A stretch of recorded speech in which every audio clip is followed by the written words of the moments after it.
I want to share with you why you should not run away from conflict.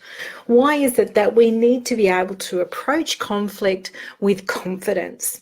So, one of the things that happens when we see conflict within our workplace is that there are obvious, if we look back in time when we've seen an intense conflict occur and we're at that mediation point, we can look back in time and we can look at history and say, yes, I should have seen that coming. There were signs there that this conflict was going to build. So our job is to actually identify those warning signs well before it escalates into a problem. If you're in a position of supervision, management, or leadership, if you're a small business owner, then it's in your best interest to hit the nail on the head, is to nip it in the bud, so to speak, when you start to see conflict arising within the workplace. So the sort of thing that you want to look out for, the signs that there is conflict escalating, is the first telltale sign is tensions. You know that you sense that vibe within the workplace. You start to get a feel for tensions. It's not a good feeling. You can just feel people are on edge. That, you know, that saying, I'm using a lot of analogies here, you know that saying where you could cut the air with a knife, it's just thick with that tension. Then they're the things that you need to start to address. And perhaps some of the solutions and strategies around that is creating open conversation or creating opportunity to build rapport with one another, with the teammates, or having opportunity to create conversation and discussion about challenges that people might find or challenges that they're faced with.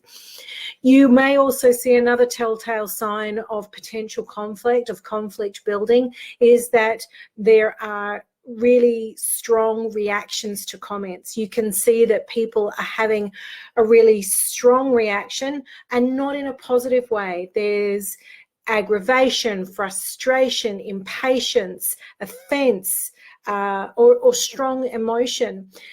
When somebody is having a response to comments, or it may be sarcastic comments that are being made in response, or things being said under their breath, or even just the body language in response to comments, then there's obvious discomfort, and that's going to be a telltale sign. That's an alarm bell for potential conflict. It's the perfect storm to create for something to come to a head.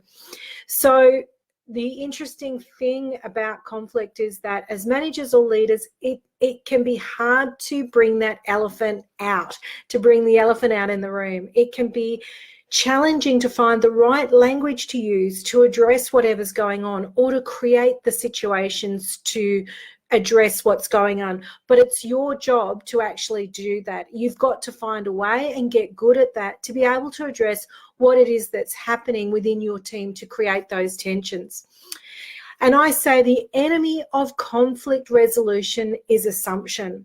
Whether it's you as a leader or whether you're actually involved in the conflict, if you start to assume what's happening for the other person or what is going on for them, then you're going to create a scenario that's difficult to resolve.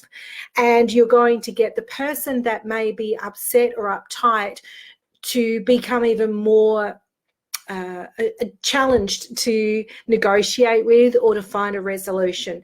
So it's really, really important that we don't make assumptions. We don't think in our head, I know what this person's thinking. I know what's going on. I know what's happening for them, because it's not always what